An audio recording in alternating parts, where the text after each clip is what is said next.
Okay. All right, hold on. All right. All right, hold on.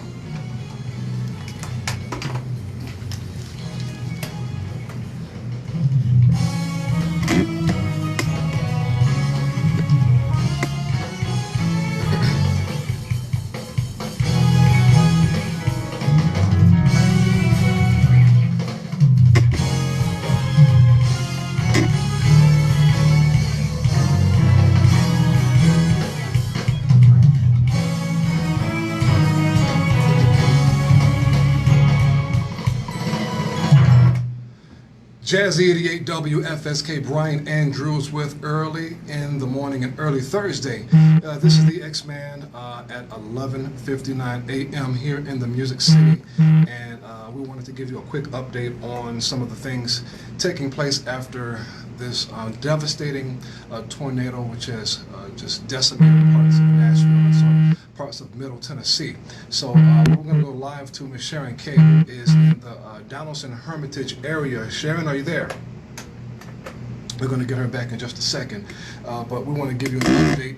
So far, it is reported that 22 people have been killed in the aftermath of this hurricane. So the reports are that if you do not have to be out on the roads, that you do not be out on the roads. And I'm going to try and pull Sharon Kays back up here in just a second. She is live on location. I'm going to try and get her back up so she can give us a live report. So yes, this is live on the air. And so I'm going to try and reach Sharon right now. She's out on location to give you a quick update on some of the things that she is actually seeing. Yes, we're live, Sharon. Yes, so you're live on location in the Lawson Hermitage area. Yes. Can you hear me? Okay, great. Yes, I've got you. So you're live right now in the Lawson Hermitage area. What do you see? What's going on out there? Because I've been trying to get to the radio station since I found out about this. I live in that area, and we have not had power out here since close to 1 a.m. And it took me 3.5 hours to go just a few miles. And then when I finally got to the point where I started to see what the really, I know we don't have any power, there's no traffic lights, none of the restaurants are open, no gas station, nothing is open out here. There might be in some other parts of Hermitage in the Donaldson area, but in this area that I traveled on this morning from 8:30 until just now, inching along, there looks to be two major power lines that are down on like at Lebanon Road is closed, and there's tornado damage, extensive damage down Central Pike from Lebanon Road back. The building that was on that corner has been pretty much destroyed. I started seeing debris and pieces of metal and everything a few blocks before I came up on this. So that must have been part of the path that the tornado took. In addition to that, it looks like it also hit some of the area where the Target shopping center is with Cato's and all those other stores. The Target sign is almost mangled down to the ground. And in addition to that, the traffic is so, it's impossible. There's not even a word. Trying to get out of Hermitage, and a lot of the people that are trying to get out of there or come to different parts, none of the traffic lights work.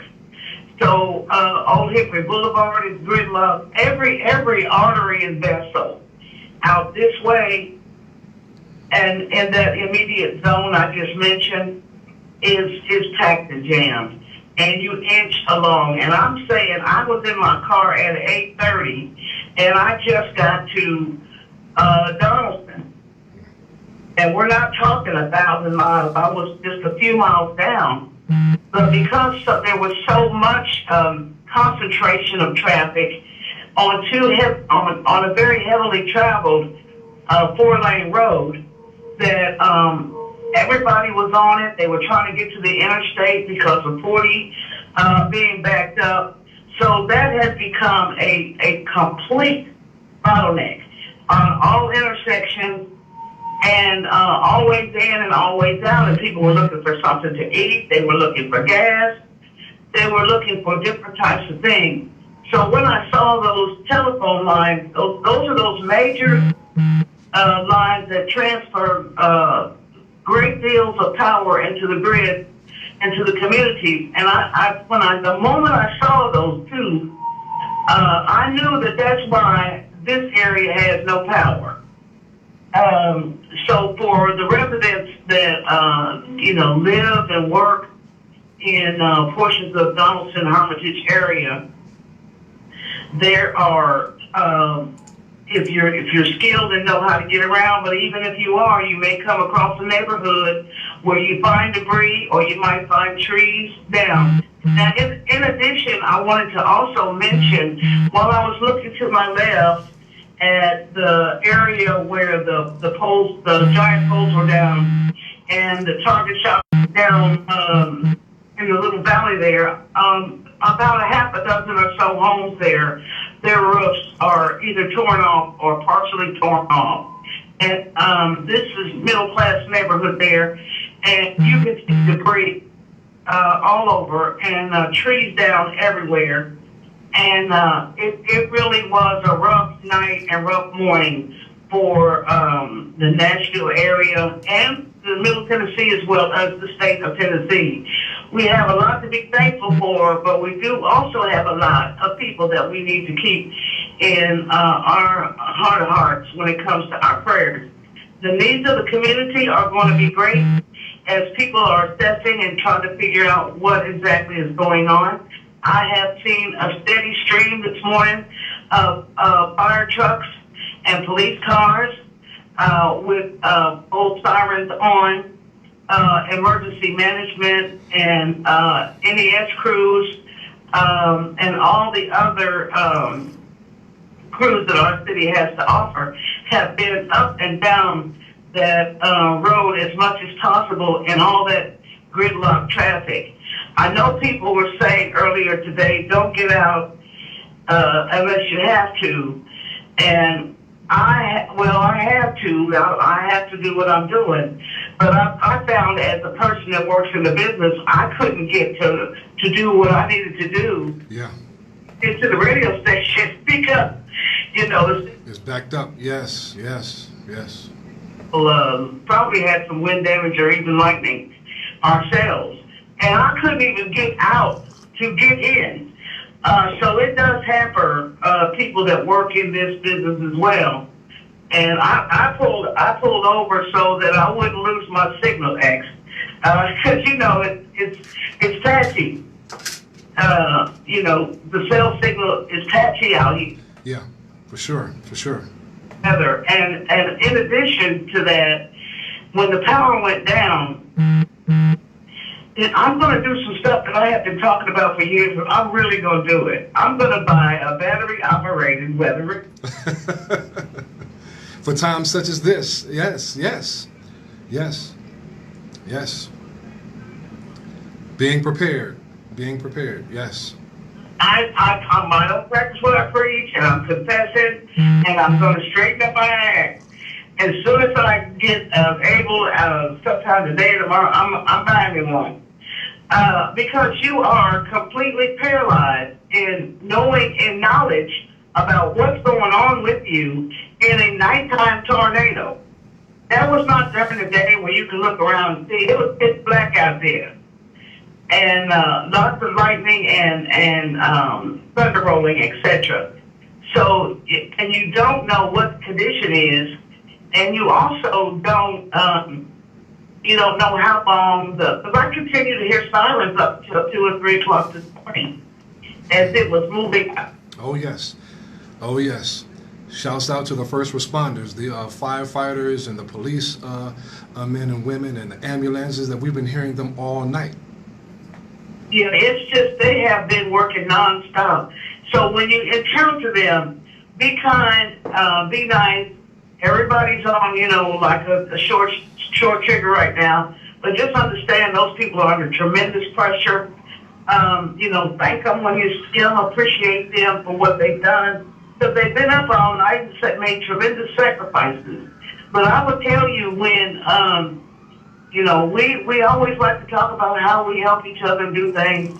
And now is the time to also have some compassion when you're in the car driving. Just not a case of water. But let somebody in. Let them, when they're sitting there forever, let them get in. And don't just think about yourself. You let someone in, someone may let you in. And people can just be calm and you'll get to where you're going. It might take you a little bit longer. It took me a long time to get here. And, but however, you get there and you get there in one piece. But that's up to tell you, to be honest, I know as you were on your way, you, encountered a lot of damage and saw a lot of things. And, I am really, very moved by this experience because it has just it skips all the way back and forth across this area. So all portions of Nashville and Middle Tennessee have been touched by this. Yes. Yes. And, oh, yes. Everybody should get it. Because you might have friends across town or your job, and, there's been a major impact here. You there? Okay, I thought we lost you for a second. Okay. I was on here, Yeah, because I can imagine right now that a lot of people are, So I wanted to make sure that, I wasn't, in the way of anything. Now, as you talked about this morning, as you were on your way in, what did you experience or see when you were on the road? Well, coming in from the Bellevue area, which is, for those of you listening and watching online, if you're coming in from 40 towards Nashville, which is into Charlotte Avenue, coming into Nashville, you're not going to experience too much traffic. As a matter of fact, it was smooth sailing until you get to Rosa L. Parks, which meets Fisk University on Jefferson Street. And once you get to that area, you will see that the power is actually out from Rosa L. Parks going down to D.B. Todd, and right where Rosa L. Parks meets D.B. Todd across from Paul's Market, there's a four-way stop, and so it's beginning to back up in that area. But the further you go down D.B. Todd to actually Rosa L. Parks going towards I-24, you'll see that there's a lot of damage in that area. The AutoZone in that area was completely damaged. Roof taken off in Germantown. Everything has been taken off in that area. Just in that area has been decimated by this tornado. Right across from 15th Avenue Baptist Church, decimated in that area also. But there is the Kroger, which sits on Monroe Street, is open, and there are people out there getting water and other supplies to make a donation to those who've been affected. Well, that's beautiful, and that's the part about people caring that is so wonderful about our region. And there will be in the coming days and hours opportunities for people to drop off various supplies and various things to help people in the community. I know that all of Nashville's helping nonprofits such as Salvation Army and Goodwill, and as well as the American Red Cross and others, will be quite busy over the next couple of days and weeks to come, and they will be probably dispatching out information to the media and to the general public about what their needs are. And we will do our very best to keep our listeners informed and up to date as possible. And even if I have to do the reporting from the car. Which you are actually doing, so God bless you. Thank you. And I would just again like to reiterate to people that that you can roll up on an area and not really know that the streets are closed or the lines are down or there's trouble there. So do keep that in mind. And you won't find a lot of the places that you normally eat open or that you normally shop open because sections of the city don't have power. And also, X, I did want to say one more thing before we go to something else. That, in the event of the situation I was in last night, me and probably thousands of other people, where their power is out, their cell phone is out, because you're not getting a connection because, everything is, all things technical are tied, basically, to electricity and power. And the text messaging wasn't working. And it does make you feel like you're on like an island. That you're by yourself and you don't know what's going on. It's a very paralyzing feeling. I've had a 15 or 20 phone calls from recording artists who have been calling my phone and saying, y'all all right in Nashville? And one of them was, the first one he called was Marcus Johnson. And Marcus, like the rest of them, had seen on the news, and of course, everyone's family and friends had. And we were having this discussion about this, in the event of. And one of the things he said was he has started to do something proactive in the event that he encounters a situation like a disaster. He said he has memorized all his best folks' and family members' phone numbers. So if he can't have access to a phone, doesn't have juice, it gets damaged, or So, because most people nowadays, they're like, Yes. You don't know their number because it's stored in your phone, and you don't know about heart. Yeah, and I was like, I'm glad to hear you say that because that's true. And that would be something that maybe you might want to just one or two family members to dispatch to them that you're okay. Yes. Because a lot of people, folks been calling me left and right, and I'm just amazed that, they want to know a wheelhead station, blah, blah, blah. And because the station wasn't functioning properly, they couldn't turn it on to speed. So I'm glad that we were able to get this information out to our listening audience that we do love. Yeah. Let me also add this, because you hit the nail right on the head. I also saw on social media as early as this morning and some into the early morning that people were trying to locate loved ones and they were not responding via cell phone or text message and things of that nature. So for those watching on Facebook Live and listening to us right now, give them a little time.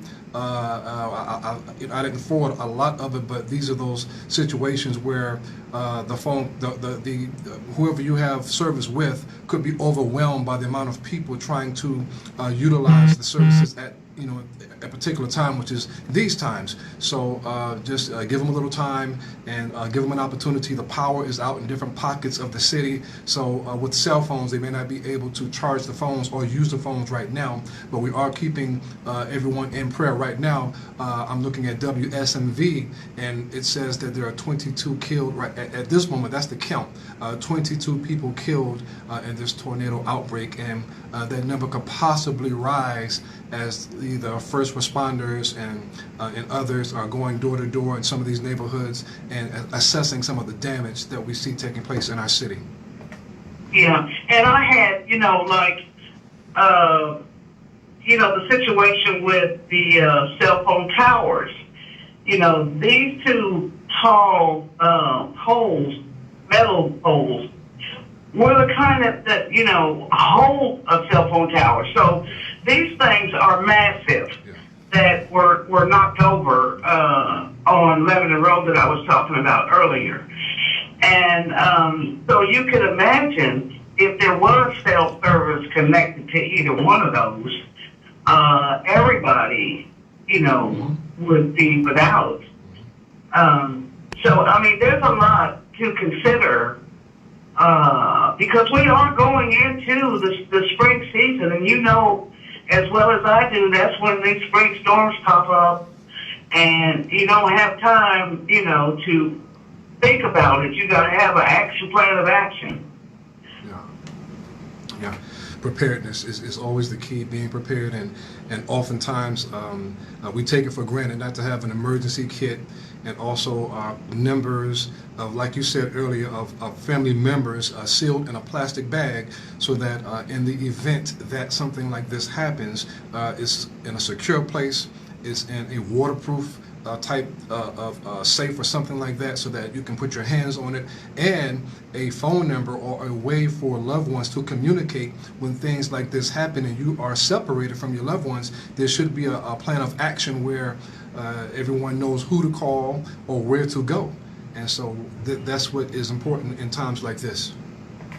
Definitely. And something else too, that about social media, when certain people, to my family, for example, they go straight to social media. Yeah. And, that's okay for, that's okay.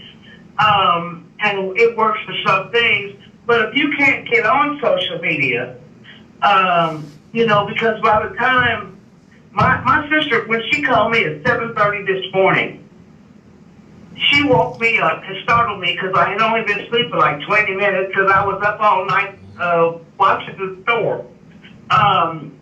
The lightning and thunder rolled until probably 4, 5 o'clock, 6 o'clock this morning. So, but when she called me, that was the first time I knew something had happened. And she said, "Did you know? Are you okay?" And I'm like, "Yeah, I guess." Because I didn't know. I did not know there had been this devastation because I didn't have access to anything. I didn't know nothing. All I knew was it was pitch black. My neighborhood was black. I'm disoriented a little bit. But I didn't get in my car and drive around town either at 1 and 2 o'clock in the morning. I wanted the sun to come up. And she was like really frantic. And because she had seen this on the morning news, on the national news. And additionally, one of my family had posted in Mount Juliet that it wasn't their neighborhood and they were okay.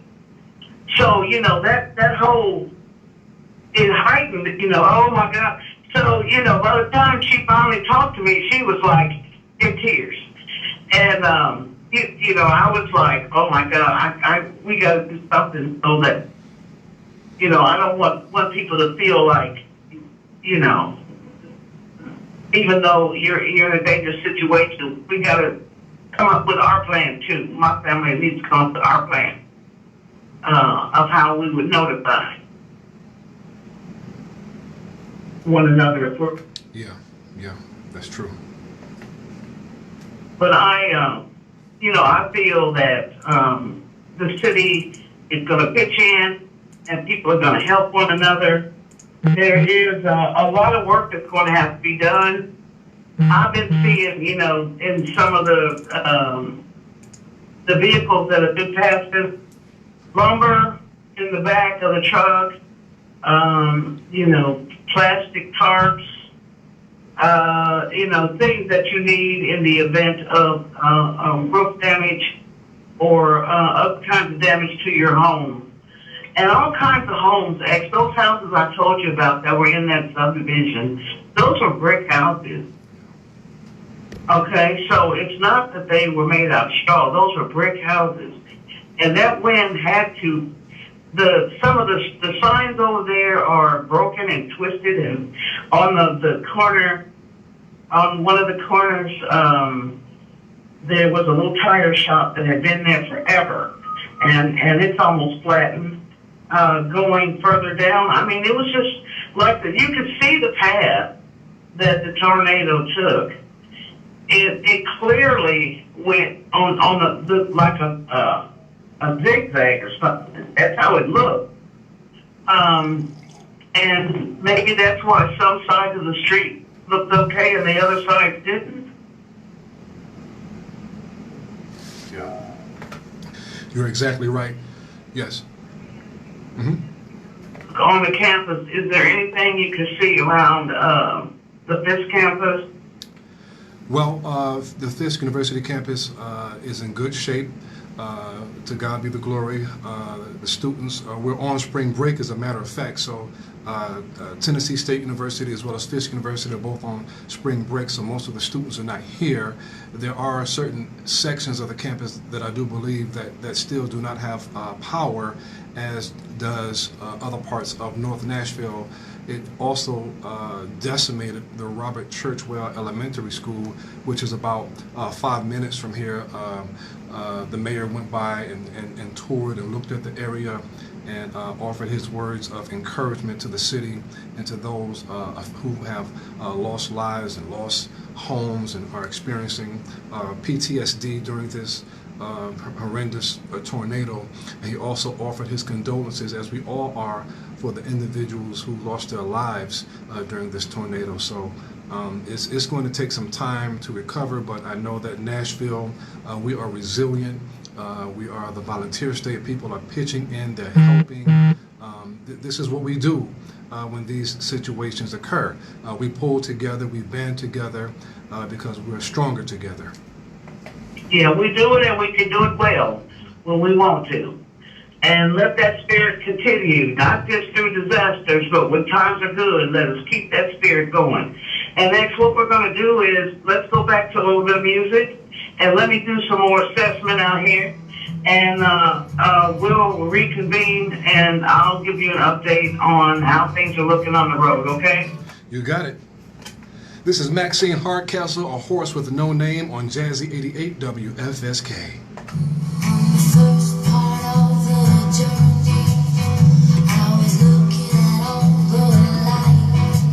Thank you. Thank you so much. Please. Thank you all so much for joining us. I'm going to make this public, so those of you who are able, please forward this to your timelines. So the hope is that someone who is looking for a loved one or is trying to get information, that they'll be able to receive it, okay? Thank you so much. God bless you all.